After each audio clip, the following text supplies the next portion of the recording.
Louvado seja o nome do Senhor Jesus.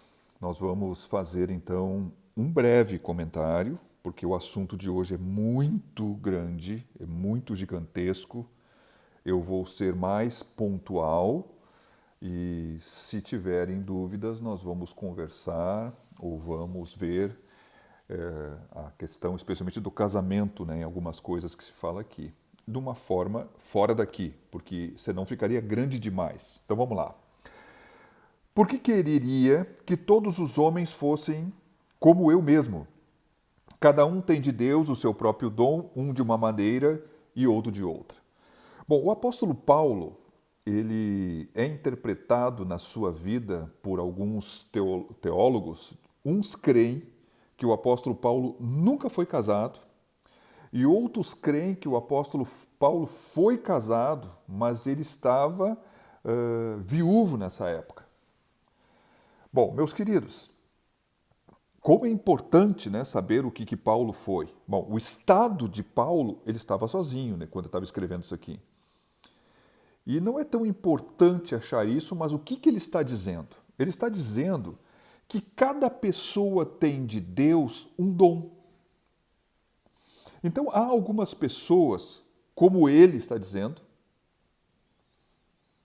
eu tenho um dom da parte de Deus de poder ficar sozinho. É uma dádiva que Deus me deu. Bom, isso colabora ao fato de Paulo nunca ter sido casado. Bom, e lá no fundo ele está dizendo o seguinte: alguns então têm da parte de Deus o dom do celibato e outros não têm. Quando a Igreja Católica impõe a todos os seus sacerdotes que todos eles sejam celibatários, ela está criando uma regra sem olhar o dom. E, consequentemente, vai gerar problemas e problemas de ordem sexuais para aqueles que estão submetidos debaixo de um jugo que não foi Deus que criou para eles. Digo, porém, aos solteiros e às viúvas, bom, aos solteiros e viúvas, que lhes é bom se ficarem como eu, mas se não podem conter-se, casem-se, porque é melhor casar do que abrasar-se. Bom, o solteiro é aquele que nunca casou, e uma viúva é aquela mulher que já casou, mas o marido morreu. Então, observe que Paulo está dizendo assim, olha, seria bom. E vamos ver ao longo de 1 Coríntios 7 o apóstolo Paulo defendendo, sim, a sua posição, o seu estado, como um estado melhor do que qualquer outro. E ele vai externar algumas vantagens no serviço do Senhor em relação a essa situação e em relação a evitar algumas aflições de carne, de vida, de relacionamento que existem no sentido de existir o casamento. Mas ele está dizendo aqui então: mas se não podem conter-se, se você que é solteiro não pode conter-se, é que você não tem o dom do celibato. Se você que está viúvo, não pode conter-se, é sinal que você não tem o dom do celibato.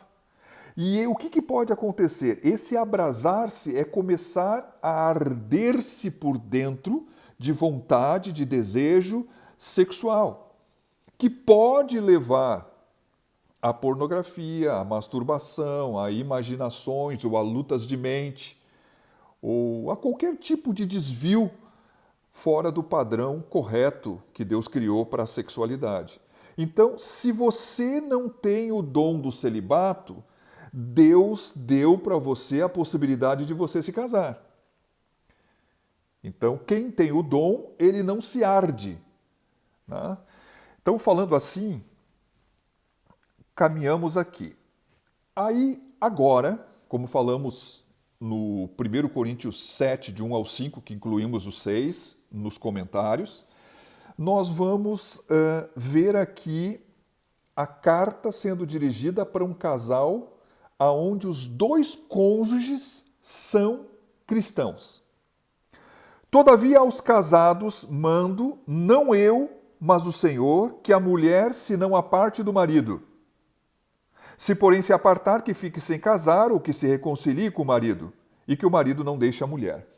Bom, ele está falando aqui, meus queridos, a um casal cujos dois cônjuges são cristãos, e essa expressão que ele diz assim, ó, aos casados mando não eu, mas o Senhor, ele está se referindo, não que Paulo mandasse as coisas da sua própria cabeça, mas Paulo está fazendo uma referência que aquela ordenança que vai ser dada não vem pela boca dele, vinda do Espírito Santo, mas é uma ordenança que o Senhor já falou lá atrás.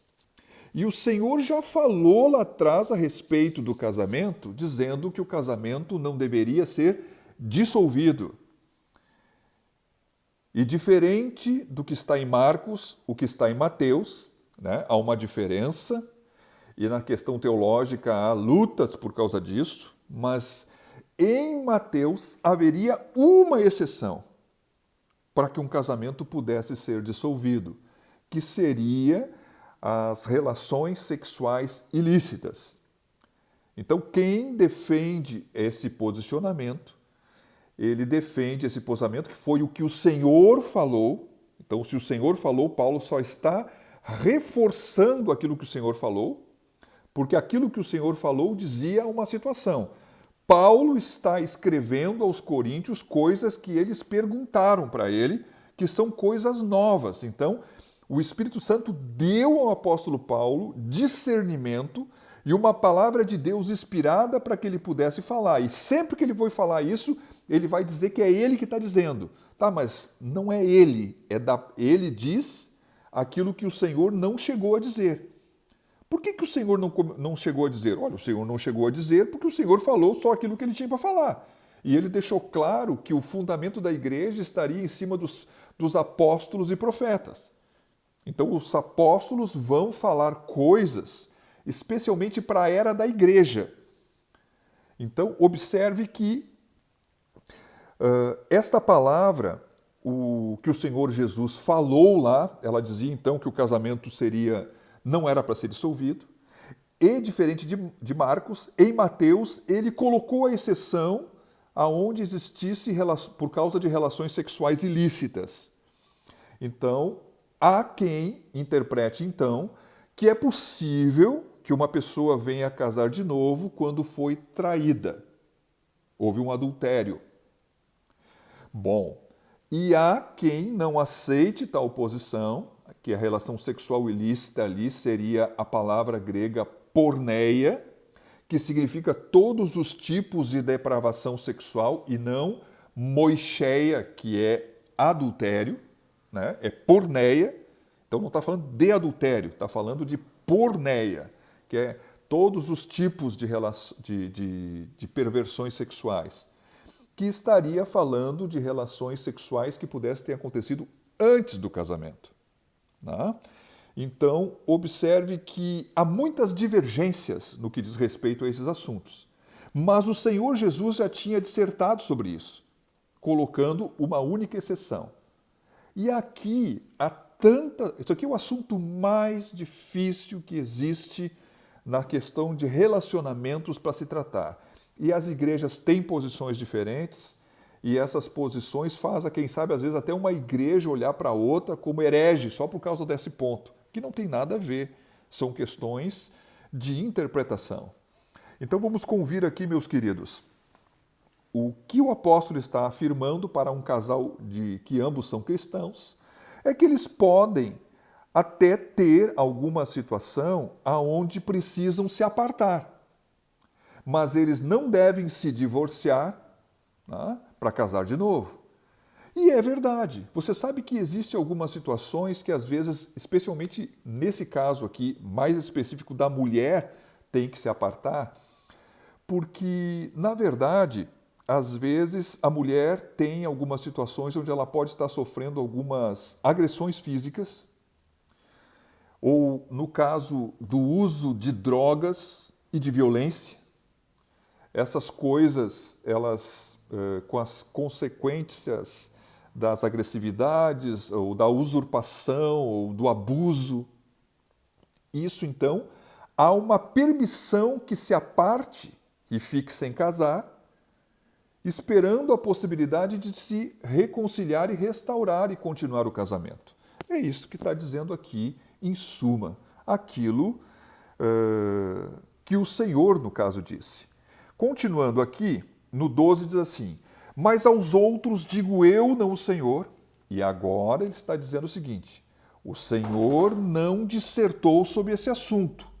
Ele falou àqueles que são casados e são ambos cristãos. Agora eu vou falar da parte de Deus, uma palavra inspirada que diz respeito àqueles, então, que ele vai dizer assim, ó, mas aos outros digo eu, não o Senhor, se algum irmão tem mulher descrente e ela consente em habitar com ele, não a deixe.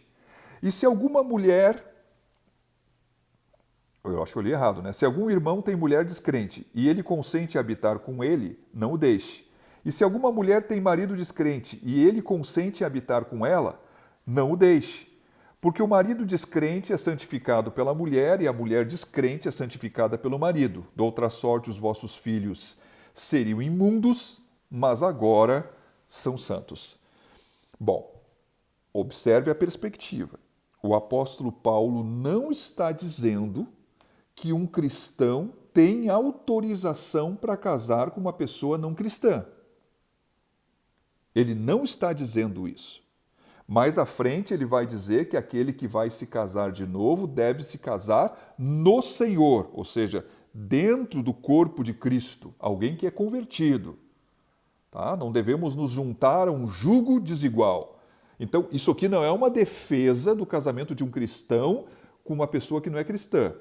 Aqui é o reconhecimento que, através da evangelização, algumas pessoas que já estavam casadas, sendo marido e esposa não cristãos, um deles pode se converter. E na medida que ele se convertesse, baseado então, quem sabe, num exemplo do Velho Testamento, quanto os israelitas tomaram mulheres que não eram judias, no caso, né?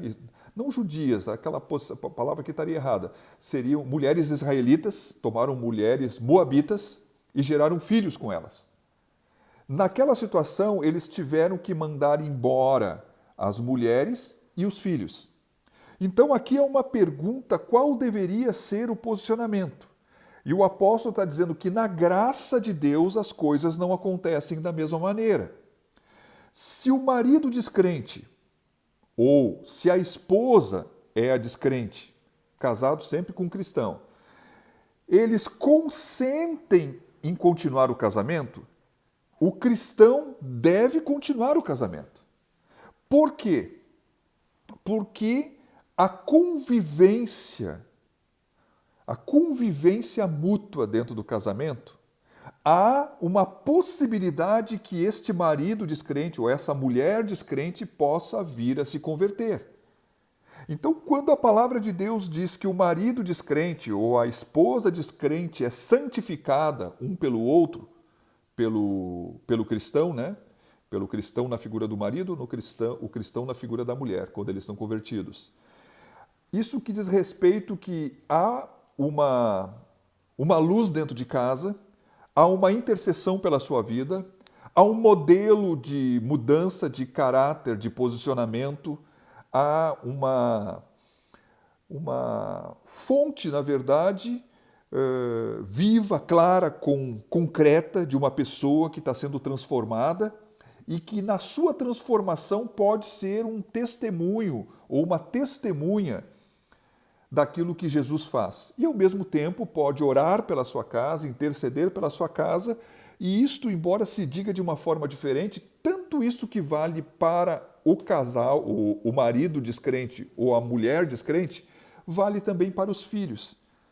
Porque, na verdade, da mesma forma, os filhos são abençoados porque podem ouvir sobre a palavra de Deus, podem ser ensinados, podem ter a intercessão da sua mãe ou do seu pai, e podem, então, ser influenciados para seguir o caminho da justiça, na medida que vão crescendo.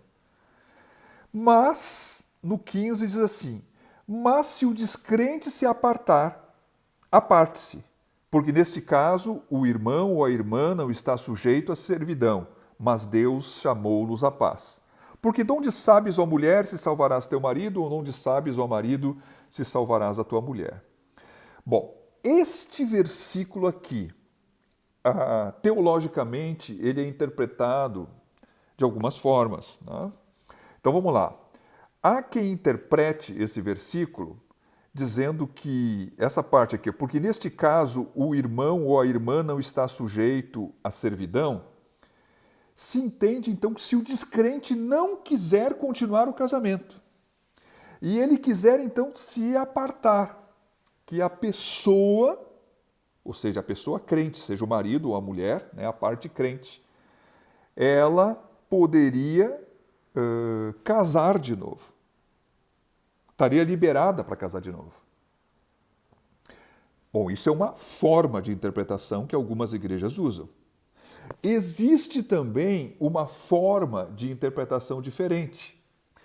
Que isso aqui, mas se o descrente se apartar, aparte-se, que esse aparte-se não é divorcie-se e case de novo. Bom, observe que nesse contexto, aqui ele está fazendo uma menção que não deveria existir uma tremenda de um esforço, até mesmo em questões legais, impedindo que o descrente se aparte. Mas que o cristão, então, ele poderia permitir que ele se apartasse, mas que não encaminhasse uma questão de divórcio, querendo pensar sempre na possibilidade da restauração do relacionamento. Lutar para que esse relacionamento possa ser restaurado. Deixa eu dizer uma coisa. Quantas vezes já aconteceu de pessoas que num dado momento, né, têm uma loucura na sua mente, são seduzidos por alguém na rua e abandonam sua família, abandonam o seu casamento e depois de um tempo se arrependem e querem voltar. Eu sei que há aqueles que nunca mais vão voltar, mas aconteceu que depois de ter perdido é uma ilusão, é uma paixão que passa e depois voltam. E nesse contexto estaria colocado a segunda opção. Mas, meus queridos, é verdade sim que uma mulher ou um marido não pode ter a inteira certeza que o seu cônjuge descrente será salvo. Isso é certo. Mesmo que permaneça com ele casada a vida inteira. Também é verdade que a palavra de Deus, lá, naquilo que Pedro escreve, ele discorre que uma mulher deve ganhar o seu marido sem palavras pelo seu procedimento, que colabora aqui com esse processo de santificação. Então não é de qualquer jeito, é com intenção, é com propósito. Mas vamos convir o contexto mais prático. A verdade é o seguinte, nós olhando a questão do casamento, o casamento não é brincadeira. O casamento é uma coisa séria, ao ponto de ser comparado com o relacionamento que existe entre Cristo e a igreja. E a verdade é que nós devemos lutar pelo casamento. É verdade que muitos casais, até cristãos, vão ter luta no casamento. Bom, o apóstolo Paulo está deixando a coisa muito fechada aqui, né? No que diz respeito àquilo que o Senhor disse, está dando essa possibilidade aqui de, tanto num caso no outro, que possa existir a questão de se apartar.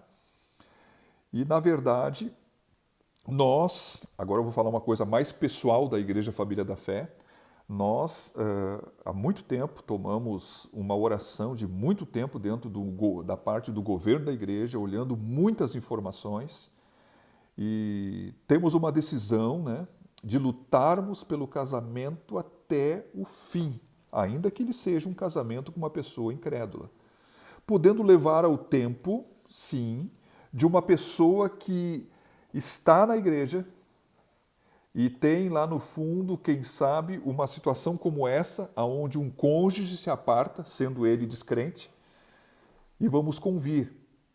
É certo que essa pessoa não deve partir por uma outra relação como se nada tivesse acontecido.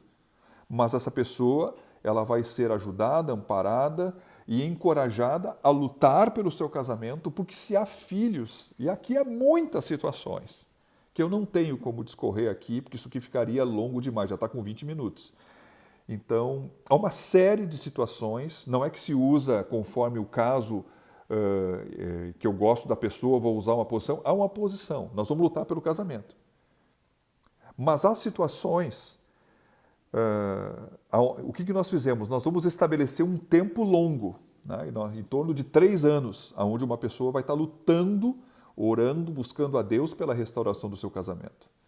Mas há situações onde as pessoas já chegam na igreja se convertendo e o casamento já se foi. Então há uma série de situações. E nós vamos então lutar pelo casamento quando dá para lutar pelo casamento. Se o casamento já foi desfeito, já foi rompido, na situação essa aqui de uma pessoa que vem do mundo conhecendo o Senhor, nós temos um tipo de procedimento. Conforme a pessoa está na igreja, nós vamos ter outro tipo de procedimento. Pastor, fala mais detalhadamente sobre isso. Não posso. Não posso porque isso aqui eu precisaria de 1h30, 2 horas só para falar dos tipos de casos, das situações e de tudo aquilo que nós deveríamos colocar no sentido do aconselhamento, porque cada situação ela força alguns princípios a serem encaixados. Mas o ponto de vista da Igreja Família da Fé, de uma forma de consenso, nós vamos lutar pelo casamento e vamos esperar um tempo até que possa existir uma confirmação total que não há mais esperança. E há também quem diga, né, que a esperança sempre fica quebrada quando o cônjuge que sai dessa forma, ele normalmente não vai ficar sozinho, ele vai ter uma outra pessoa, e vai casar com outra pessoa, vai se juntar com outra pessoa. Né? E, bom, sabe, se ele casar com outra pessoa, vou usar um exemplo aqui, falando um pouquinho, mas casou com outra pessoa, bom, aí não tem mais o que fazer, né? Aí não tem mais o que fazer. Mas se ele se juntou com uma outra pessoa, nós podemos orar, nós podemos buscar a Deus, porque pode existir arrependimento. Mas eu não quero perdoar. Mas o que Jesus fez com a mulher adúltera? Jesus perdoou ela. Então, meus queridos, é um assunto amplo, é um assunto difícil, é difícil demais, porque os homens conseguem fazer cada nó cego e trazem para nós pastores resolver. Então, nós temos algumas linhas bíblicas para agir, e nós vamos agir segundo elas, e a bandeira é essa, nós vamos lutar pelo casamento até o fim, até o momento, até assim ser tudo que é possível, ainda que possamos fazer uma pessoa que não tem o dom do celibato ter que buscar forças em Deus por um tempo para ficar sozinha, esperando uma confirmação de Deus até onde ela deve esperar, se há esperança da restauração do seu casamento. Mas se isso for confirmado e depois de um tempo passado, nós entendemos que não tem mais o que fazer e vamos convir. Aí entra um outro contexto. Uma pessoa como essa não pode casar de novo. Tá certo. Tá, e se fosse você, que não tem o dom do celibato? Mas a pessoa pode buscar forças em Deus e Deus pode dar. Concordo. Mas nem todo mundo tem esse nível espiritual. E por que o apóstolo Paulo disse, então, que aqueles que não podem conter-se? E será que não pode uma pessoa... como é que a pessoa não vai se conter e ela vai viver pecando, então, com a consciência rompida? Como é que vai ficar a vida da pessoa? Então, tem uma série de fatores para analisar. Então, é por isso que isso não se resolve sozinho. Há algumas linhas mestras que servem de premissas para como vamos andar, mas não vai ser de qualquer jeito. Nós vamos lutar pelo casamento, a pessoa vai buscar a Deus e vamos esperar um tempo para ver até onde podemos ter um entendimento conjunto de Deus que não há mais esperança mesmo. Vou parar por aqui, que Deus te abençoe.